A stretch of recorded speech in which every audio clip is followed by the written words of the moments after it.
Orang tua saya pernah ritual di kuburan, lalu beliau bisa memanggil jin yang mengaku sebagai wali songo. Ayah saya percaya bertahun-tahun kalau jin tersebut bisa membantu hajat, misal membantu anak-anak lulus ujian sekolah. Keyakinan beliau dengan jin tersebut sudah kuat. Apa solusi terbaik karena beliau menolak ruqyah? Tentu saja ini harus diberitahukan hukum Allah. Ini sama, beginilah sama interaksi dengan jin, meminta tolong sama mereka. Ini namanya perbuatan syirik. Meminta tolong kepada syaitan, tidak dibolehkan, gitu kan? Maka harus diingatkan hukumnya. Bahwasanya tidak boleh, diberikan penjelasan. Ada buku, cuma sayangnya tadi saya lihat kosong di tempat saya. Judulnya kalau antum bisa temukan, membongkar praktik sihir, perdukunan, membongkar praktik sihir dan perdukunan. Bukunya kecil, mungkin di bawah 15 ribuan lah harganya. Di situ ada gambar-gambar di dalamnya, ciri-ciri penyihir. Terbitan Pustaka Tazkiyah, bisa dibeli. Itu dicari dan coba yang ini yang bertanya berikan hadiah ke orang tuanya, dikasih gitu loh. Dan kemudian setelah dikasih bilang ayah atau ibunya misalnya, bisa nggak untuk memastikan ayah ini kalau ini sebenarnya bermasalah, ayat Al-Quran coba dibacakan.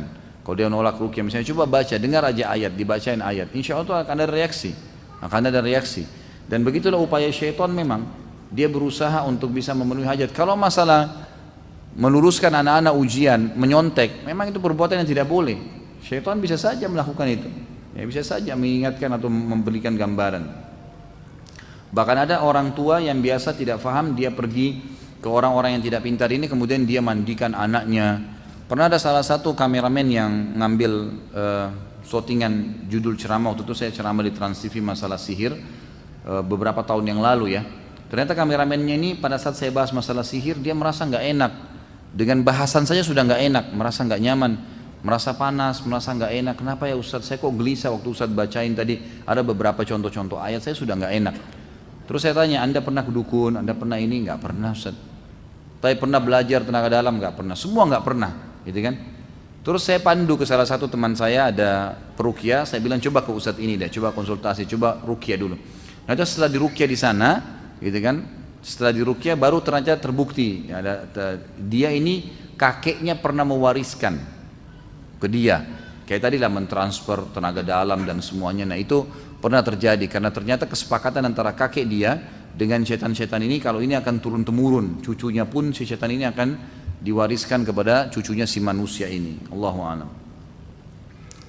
Saya mau tanya tentang pesugihan, apakah bisa dibatalkan perjanjian pesugihan tersebut Pak Ustaz?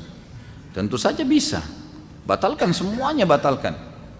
Dengan bertobat kepada Allah Subhanahu wa taala dan mengatakan saya batalkan semua yang berhubungan dengan apapun, ya, bertobat kepada Allah Subhanahu wa taala. Kalau ada sesuatu yang dipegang, disimpan, dimusnahkan, harus segera, jangan ditunda, gitu kan? Tidak boleh dibiarkan ini. Kalau ada seorang ustadz atau kiai yang melakukan pengobatan kepada pasien dengan cara media transfer penyakit ke hewan, misal ayam, atau ada juga mengobati tanpa menyentuh pasien dengan sembuh, apakah itu termasuk sihir? Sihir semua ini. Ini jauh, bukan ustadz, bukan kiai ini dukun. Dari mana? Nabi SAW pernah nggak transfer penyakitnya sahabat ke unta, ke kambing? Nggak pernah. Dari mana ini? Itu makhluknya Allah. Dari mana kita zalimi dia? Gitu kan? Itu permainan syaitan. Syekh Abdul Razak hafizahullah pernah ditanya tentang masalah ini. Beliau salah satu pengajar di Masjid Nabawi, beliau mengatakan ini permainan syaitan semua. Jadi membuat kesannya penyakit itu kayak pindah ke orang ini.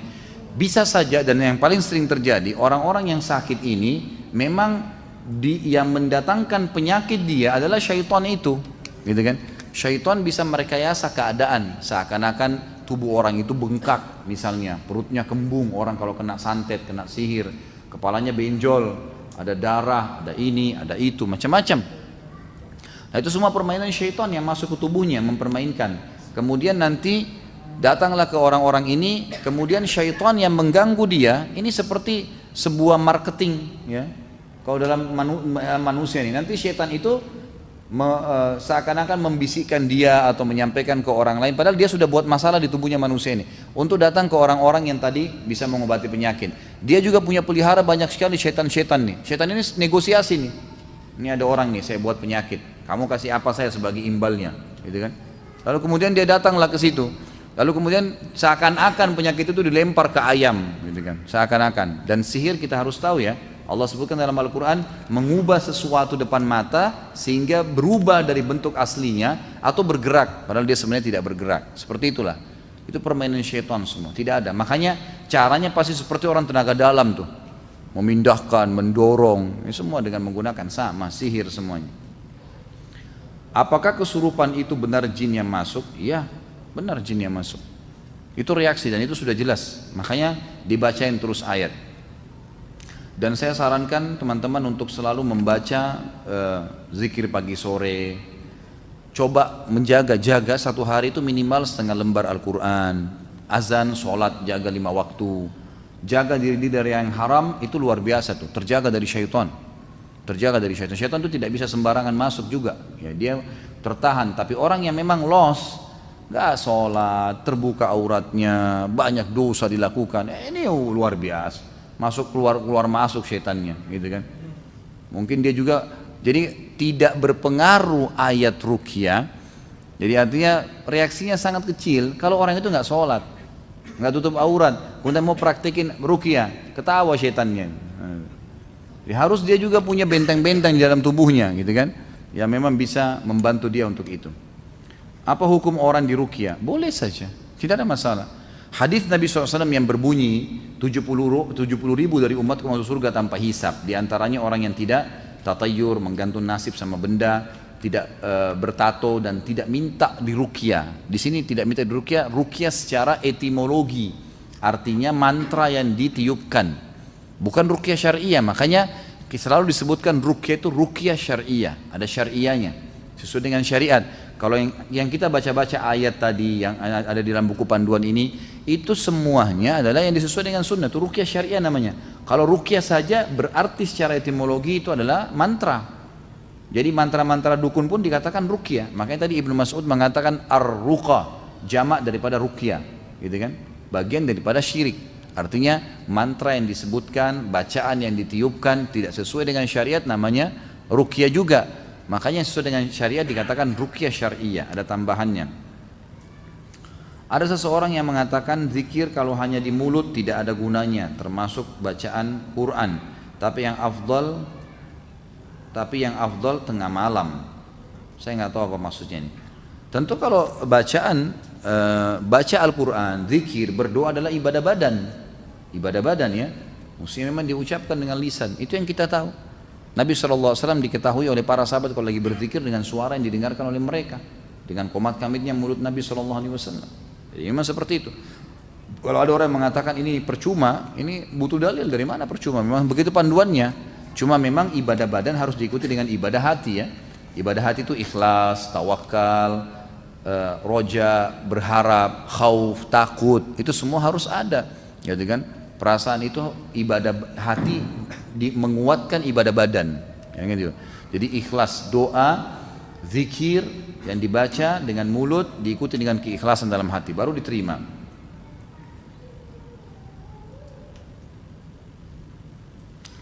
Ustadz, apakah turunnya Adam ke dunia ini merupakan skenario Allah dengan perantara gangguan iblis hingga turunan Adam hidup di dunia? Tentu saja kita nggak bisa katakan kalimat ini ya, ini tidak santun dengan Allah. Kalau dikatakan skenario ya, Anda kutip.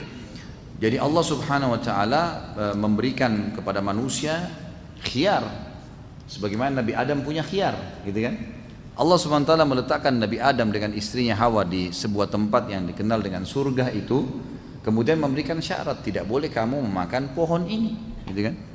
Tapi Nabi Adam alaihissalam manusia. Allah SWT berikan dia pilihan. Sebagaimana misalnya seseorang dari kita dilarang, dia sudah tahu ini zina nggak boleh, riba nggak boleh, ini, tapi dia masih melakukannya. Dia tahu itu tidak boleh, tapi dia melakukannya. Misal, dia tahu dilarang, tapi karena digoda oleh syaitan. Itulah yang terjadi. Jadi saya melihat tidak bisa kita bahasakan itu skenario ya, karena memang skenario nanti kesannya kayak memang ada permainan Allah di situ. Ini bukan masalah itu. Kita terlalu jauh kalau kita mau bahas ke sana. Yang kita tahu adalah kita sekarang hidup di dunia.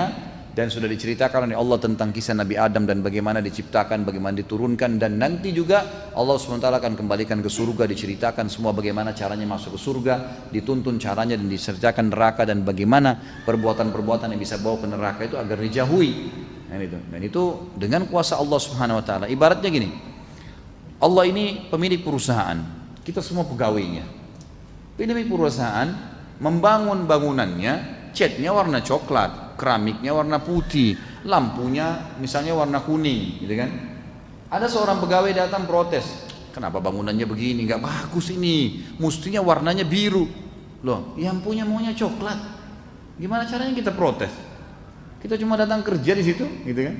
Ini mestinya lampunya jangan 5, mestinya 2 aja cukup. Loh, yang punya perusahaan mau taruh 5, gimana? Pakai baju ini ya, ini label perusahaan, jangan, nggak usah pakai label, pakai ini aja, diprotes. Gimana? Dikeluarin dia, gitu kan? Nggak bisa. Itu contoh rasional saja. Kalau Allah SWT punya hak kausalitas untuk menentukan, memutuskan apa saja, gitu kan? Kita yang penting sudah tahu apa tujuan hidup diciptakan untuk mengabdi kepada Allah dan bagaimana akhir daripada ya, perjalanan kita nantinya.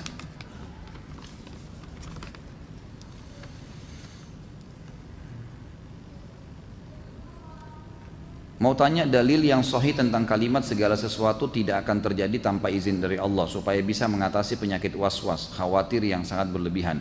Jadi memahami kalau segala sesuatu terjadi dengan izin Allah, baik atau buruk adalah dirincikan oleh ulama.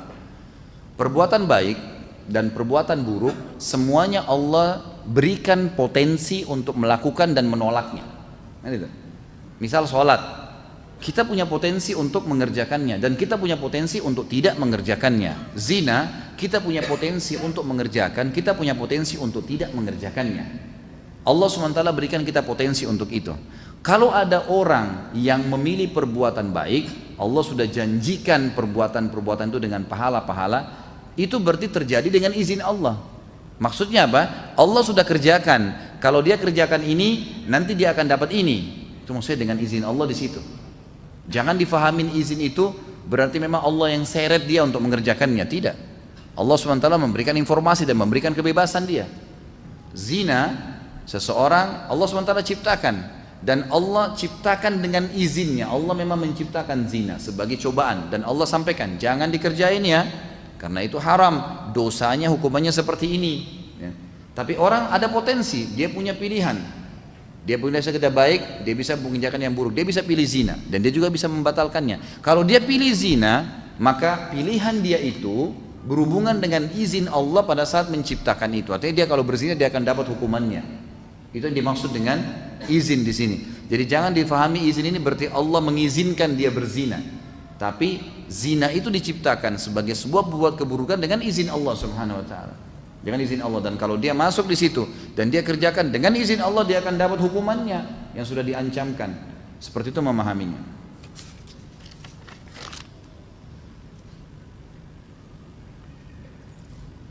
Apakah mungkin profil feature atau foto yang kita pasang di media sosial bisa dijadikan media sihir? Sangat bisa. Dan mulai sekarang jangan pasang foto. Untuk apa? Hari ini foto pakai baju biru, besok baju merah, besok baju hitam. Untuk apa? Untuk dipuji sama orang, ganteng ya, cantik ya, sebatas panjang lidahnya, tapi itu bisa jadi media sihir. Karena foto itu adalah cara yang termudah untuk menggunakan sihir, gitu kan? Rata-rata seperti itu. Maka saran saya jangan, hati-hati, gitu kan? Kalau darurat di KTP, di SIM, masalah lah, gitu kan?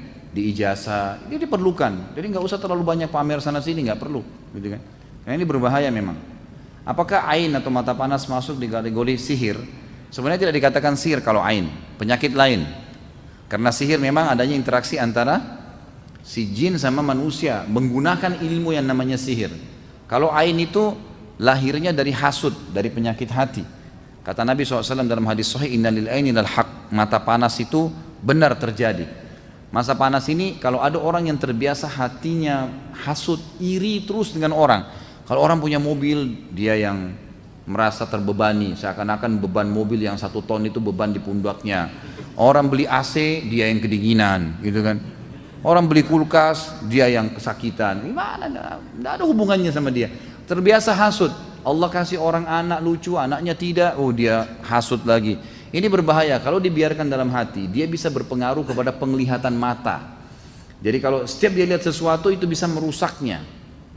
Makanya pernah ada sahabat yang lagi mandi, kebetulan sahabat ini punya fisik yang Masya Allah, kulitnya putih bersih, orangnya gagah sekali. Dan zaman dulu orang tidak punya WC atau kamar mandi di rumah.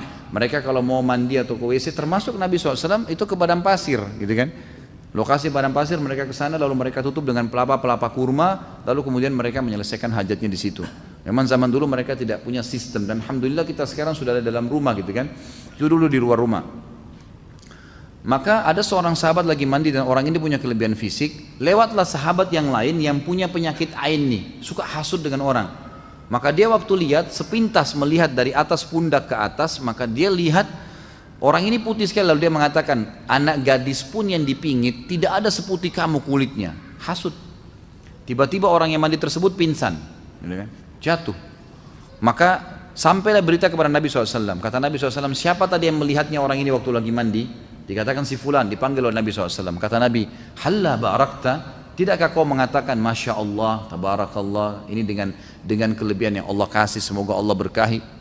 Maka orang itu pun terdiam. Lalu kata Nabi SAW, berwudulah, disuruh wudu, lalu air wudunya disiramkan ke orang yang kena ain tadi, gitu kan? Waktu kena air maka dia bangun tiba-tiba. Nah ini ain, dia menyerupai sihir tapi sebenarnya bukan sihir. Dia bukan sihir, dia memang kena hasut seseorang. Dan cara pengobatannya juga dengan ruqyah. Ain juga di ruqyah, dibacain ayat. Paling efektif kalau ditahu siapa yang menghasutnya, siapa orang yang tidak nyaman sama dia itu, disuruh wudu, air wudunya dipakai mandi. Sebagaimana tadi Nabi SAW praktikkan kepada sahabat ini, gitu kan. Tapi dia bukan bagian dari sihir yang saya tahu. Apakah sulap yang menggunakan alat-alat yang sudah dimodifikasi sedemikian rupa sehingga menampilkan hal-hal yang seperti sihir, misal menghilangkan benda digolongkan sebagai sihir? Kalau dia murni teknologi maka tidak, gitu kan. Tidak masuk dalam sihir. Tapi minimal dia masuk kepada dukungan terhadap sihir. Ya, dia seperti jembatan. Nanti akhirnya orang sudah sulit membedakan mana yang sihir sebenarnya, mana yang cuma teknologi, gitu kan? Nanti bisa saja begitu. Maka sebaiknya memang dijauhi. Sebaiknya dijauhi. Semua yang bisa membuka pintu kita kepada hal-hal yang salah dan melanggar agama harus dijauhi. Apalagi sihir ini, saudaraku, adalah perbuatan yang membawa kita kepada jalur neraka, jalurnya iblis dan syaitan. Tidak boleh, bertolak belakang sekali dengan agama. Maka tidak boleh apapun yang mendukungnya. Bagaimana hukum memajang ayat Al-Quran di rumah? Apakah diperbolehkan? Saya menemukan ada sebagian orang menyanggah kali ya. Hal tersebut bisa menganggap hal tersebut bisa mencegah syaitan masuk. Apakah dengan memajang ayat Al-Quran tersebut dengan niat seperti ini diperbolehkan? Kalau hanya sekedar pajangan ditaruh dengan niat memang itu simbol, kalau ini rumah orang Islam misalnya, masih ada pendapat ulama yang membolehkan, masih ada. Tapi keyakinan bahwasanya bisa mengusir syaitan ini tidak ada sama sekali. Saya sudah kasih contoh tadi, sebesar apapun tulisan ayat kursi di rumah kita, setebal apapun dan sebagus apapun Al-Quran yang kita taruh di kepala antara kita dengan istri di ranjang, tidak bisa mengusir syaitan, gitu kan? Nggak bisa, kecuali dibaca baru bisa, dibaca baru berpengaruh.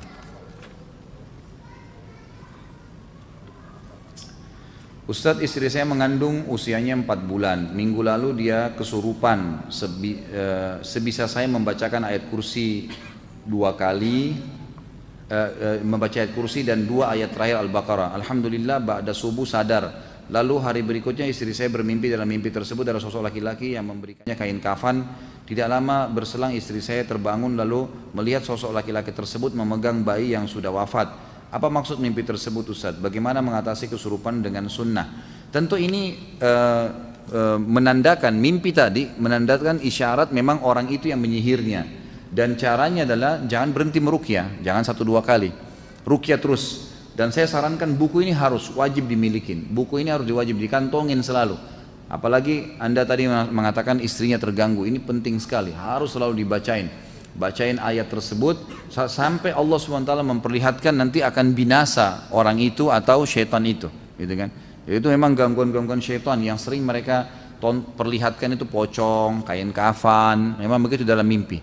Semua ganggu syaitan. Tidak usah merasa terganggu, cukup dibacain terus insya Allah. Dan istri Anda juga ini usahakan membaca. Coba ungkap dari dia, apakah dia pernah belajar tenaga dalam, dia pernah ke orang-orang tadi dukun-dukun itu, atau dia pernah diberikan sesuatu yang dianggap oleh keluarganya disimpan supaya rumah tangganya langgeng, apa saja. Kalau ada ambil dari dia, bilang ungkapkan apa adanya, disampaikan, diberikan, kemudian dimusnahkan. Setelah itu insya Allah rutinkan ruqyah, terutama dia sendiri, si istri, suruh lakukan. Insya Allah dalam beberapa hari dengan izin Allah setelah berdoa, setelah ruqyah, Nanti Allah akan lihatkan di dalam mimpi dengan izinnya kalau setan-setan dan dukun atau penyihir itu akan meninggal dunia, akan mati. Diperlihatkan itu, gitu kan. Saya pernah meruqyah salah satu kerabat saya, kemudian akhirnya saya mimpi malamnya setelah meruqyah itu ada seorang penyihir. Saya tiba-tiba berada kayak di sebuah apartemen dan saya masuk, orang ini perempuan ibu-ibu lagi bagi-bagiin ke pasiennya buhul-buhul itu, gitu kan.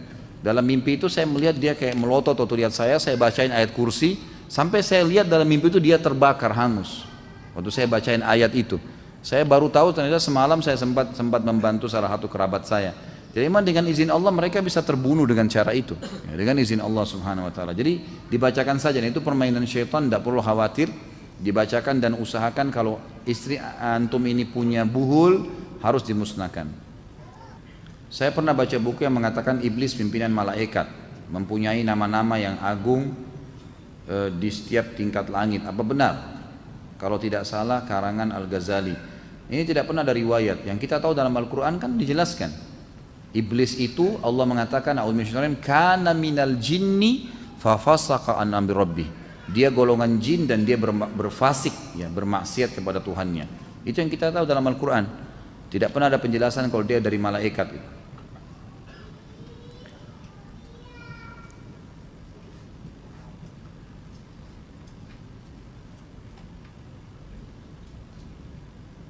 Mengapa saat di ruqyah banyak peruqyah menanyakan nama, umur, alasan jin memasuki tubuh orang, padahal jin yang jahat itu pendusta. Saya sudah bilang tadi, kalau dia faham ruqyah dia tidak perlu tanya. Saya berapa kali sekarang ini sering menelpon beberapa teman peruqyah untuk saya pandu. Saya katakan di antara teori-teori yang saya kumpulkan lagi dari para ulama-ulama yang saya konsultasikan, antum tidak usah terlalu banyak komunikasi dengan jinnya. Pada saat dia bicara bacain saja ayat, nggak usah peduli apa yang dia ocehkan. Kecuali dia sudah ocehkan yang suruh saya si fulan, baik, baru dibahasakan, kamu harus taubat, kalau tidak ayat ini membakar kamu. Kalau dia tetap tidak mau, bacain aja ayat sampai dia tunjukkan buhul misalnya, seperti itu saja. Jadi antara buhul dengan dia tunjukkan siapa yang melakukannya, gitu kan, sehingga kita bisa meminta kepada Allah agar diberhentikan sihir itu. Apakah ruqyah bisa menghilangkan sihir, santet dan guna-guna? Sangat bisa, dan memang itu ruqyah caranya. Ruqyah caranya. Nabi SAW pernah diruqyah oleh Jibril, salah satu doanya adalah Bismillahi arkika min kulli syarrin yu'dhika wallahu yashfik. Aku meruqyahmu, membacakan ayat-ayat padamu, gitu kan? Dan Allah yang akan menyembuhkanmu dengan nama Allah itu. Itu memang boleh menyembuhkan. Ya, itu pasti menyembuhkan dengan izin Allah. Cuma tinggal waktunya saja. Dan saya sudah bilang tadi, kalau ada orang kena sihir belum sembuh-sembuh, berarti dia harus muhasabah. Dia harus muhasabah. Pasti ada sesuatu yang ganjal pada dirinya. Ada masa-masa lalu yang pernah dia lakukan hal-hal yang salah secara agama, masih ada dosa yang mengganjal, mungkin dia masih punya penyakit-penyakit hati yang berbahaya, ada sesuatu. Waktu dia masih menyimpan buhulka, pasti ada sesuatu. Tidak mungkin, karena Allah SWT sudah menjadikan ruqyah memang obatnya. Bagaimana cara yang benar sesuai dengan syar'i sudah saya jelaskan tadi. Lalu bagaimana meruqyah yang bukan mahram? Ya sebaiknya sesama jenis ya. Atau kalaupun misalnya seorang perempuan kena sihir kemudian mau diruqyah oleh seorang teman peruqyah, maka harus ada mahramnya di situ kan, suaminya misalnya gitu kan, suaminya yang atau saudara laki-lakinya, maka ada mahram, tidak boleh berdua-duaan. Bagaimana peran Jibril? Bagaimana peran Jibril saat ini? Allahu alam. Saya nggak pernah ketemu Jibril. Saya nggak tahu gitu kan. Jadi kita tidak tahu. Jangan tanya yang di luar batas manusia. Gitu. Nabi Muhammad SAW saya tidak tahu kapan Jibril datang, tidak pernah tahu. Datang tiba-tiba baru Nabi tahu, gitu kan? Sahabat-sahabat juga kalau melihat Jibril melihat dalam poster manusia, bukan sebagai malaikat, gitu kan? Itu yang terjadi. Kalau saya pribadi lebih jauh lagi, ya, tidak mungkin saya tahu gitu. Ustadz, iblis tidak mati, apakah jin bisa mati? Iblis mati ya, bukan tidak mati. Mati tapi nanti hari kiamat, bersama dengan hancurnya kiamat iblis mati. Jadi dia mati. Apakah jin mati? Mati semua. Ya. Jadi semua mati. Ada doa Nabi SAW mengatakan, ya sesungguhnya Allah Qaum Maha hidup, jin dan manusia mati. Ada hadis Nabi SAW, doa mereka beliau begitu. Apa ini? Fatwa Ibnu Taimiyah soal larangan membunuh syaitan. Berarti syaitan bisa mati. Apakah syaitan juga beranak pianak? Sudah saya jelaskan tadi. Kalau masalah fatwa Ibnu Taimiyah melarang membunuh syaitan, saya tidak tahu ini.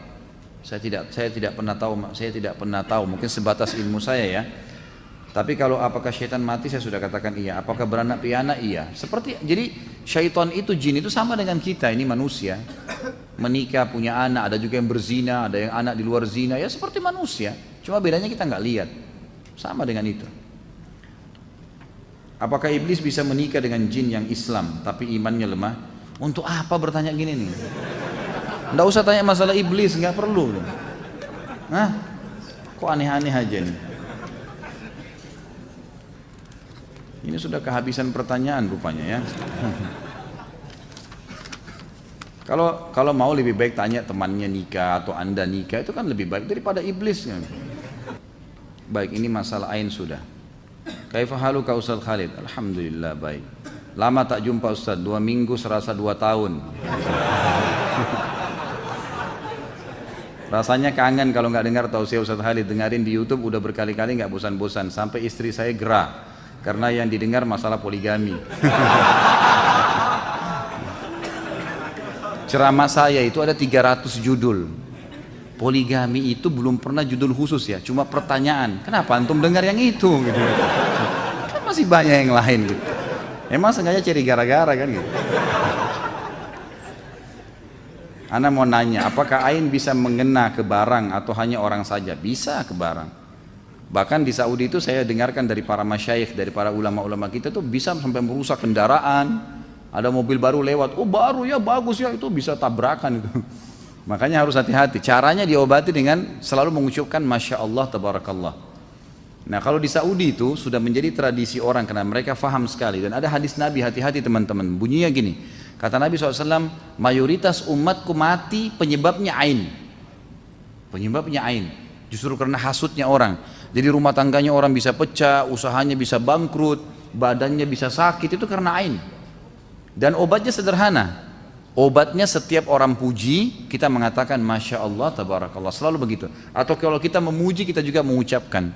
Walaupun antum tidak punya penyakit ain, tetap harus hati-hati. Setiap muji anak, muji istri, muji suami, muji kendaraan sendiri, Masya Allah, biasakan. Kalau di Saudi itu ditempel stiker tuh, Masya Allah, Tabarakallah, di mobil. Ya, jadi orang begitu lihat mobilnya baca itu dulu, gitu kan. Di rumah juga begitu. Kalau kita masuk ke rumah-rumah yang bagus di Saudi itu pasti ditulis di depan pintu gerbangnya Masya Allah, ukirannya itu. Ukirannya itu. Kalau kita kan banyak ayat kursi, banyak Allah dan Muhammad. Kalau di sana memang tulisan itu dan memang itu perlu disosialisasikan, dibiasakan ya, karena memang itu caranya. Anak-anak kita baru lahir ada yang datang, lucu ya, Masya Allah. Kita yang bilang, oh rumah kamu bagus ya, Masya Allah. Kita selalu bilang Masya Allah, itu usahakan di lidah kita. Supaya tidak terkena ain atau panas, siapa yang harus mengucapkan Masya Allah? Ini sudah saya jawab ya. Jika orang yang mengucapkan hasud, pasti nggak mungkin mengucapkan Masya Allah. Untuk menangkalnya apakah kita pihak kedua sebagai objek yang harus mengucapkan? Iya tentu saja. Walaupun orang sudah bilang Masya Allah rumah kamu bagus, tetap aja kita bilang Masya Allah, nggak apa-apa. Dapat pahala menjalankan sunnah Nabi dan sekalian menjadi tameng. Di mana bisa mendapatkan biji untuk menanam daun bidara? Ana pernah beli cuma sudah dalam bentuk serbuk. Apa boleh dikonsumsi untuk diminum? Lebih baik beli di mana saja. Tidak usah beli bijinya. Pohonnya sudah ada. Pohonnya ada, pohon bidara. Jadi beli yang kecil-kecil aja. Makin kecil sebenarnya makin murah ya. Kan kalau kecil-kecil mungkin ukuran setengah meter, 60 cm. Kalau bisa dapat yang meter lebih 2 meter itu juga bagus. Asal ada tempat untuk naruh ya. Kalau saya sih di rumah saya taruh di pot pun bisa, gitu kan. Dan itu Masya Allah sangat subur. Yang penting dia selalu lembab, dibasahin terus setiap hari. Itu pohonnya subur, ya, pohonnya subur. Kalau antum punya lokasi yang luas di rumah, di belakang rumah itu selalu ditanam bagus, gitu kan. Gak ada masalah. Jadi bukan bijinya, pohonnya udah banyak dijual kok. Daun bidara tinggal beli. Kalau masalah yang dibeli secara serbuk, apakah boleh dikonsumsi? Boleh, gak ada masalah. Karena gak ada masalah mengkonsumsi itu ya, gak ada masalah mengkonsumsi itu.